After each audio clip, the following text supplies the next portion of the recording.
लातूर बाजार समितीमध्ये सोयाबीनची आवक घटली आहे। अनेक दिवसांपासून सोयाबीनच्या सर्वसाधारण दरात कुठलीही वाढ झाली नाहीये। त्यामुळे बाजार समितीत सोयाबीनची केवळ 12,328 क्विंटल इतकीच आवक झाली असून प्रति क्विंटल सोयाबीनला 4,000चा भाव मिळतोय।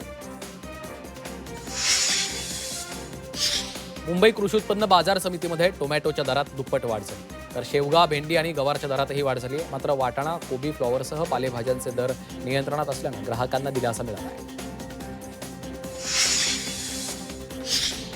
हिंगोली जिल्ह्यात सततच्या बदलत्या वातावरणामुळे पपईवर रोगांचा प्रादुर्भाव वाढलाय। कनेर गावातील शेतकऱ्यांना 1.5 एकर पपईची बाग तोडून टाकायला सुरुवात केली। रोगाचा प्रादुर्भाव झाल्यामुळे शेतकऱ्यांना मोठा आर्थिक फटका बसतोय।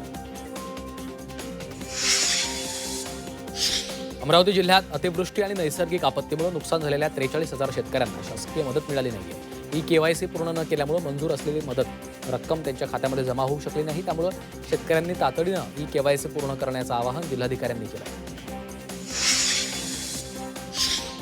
हिंगोली जिल्ह्यात सततच्या बदलत्या वातावरणामुळे पपईवर रोगांचा प्रादुर्भाव वाढला। कनेर गावातील शेतकऱ्यांना 1.5 एकर पपईची बाग तोडून टाकायला सुरुवात केली। रोगाचा प्रादुर्भाव झाल्यामुळे शेतकऱ्यांना मोठा आर्थिक फटका बसतो। वाशिममधील अनेक शेतकऱ्यांना अद्याप पीक कर्ज मिळालं नाही। बँकांकडून होत असलेल्या दिरंगाईमुळे शेतकरी आर्थिक संकटात सापडलेत। त्यामुळे बँकांनी तत्काळ पीक कर्ज उपलब्ध करून देत शेतकऱ्यांना दिलासा द्यावा अशी मागणी शेतकऱ्यांकडून केली जाते।